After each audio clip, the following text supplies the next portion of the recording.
So, just going outside. I should have my gloves on really. But there's what's called a sun dog, or three suns. 1, 2,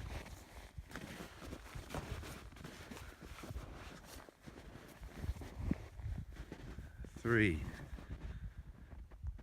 And it's a halo of the sun called by ice crystals in the air, and it's called a sun dog, or three suns. As you can see, it looks like there's three suns in the sky. It's beautiful.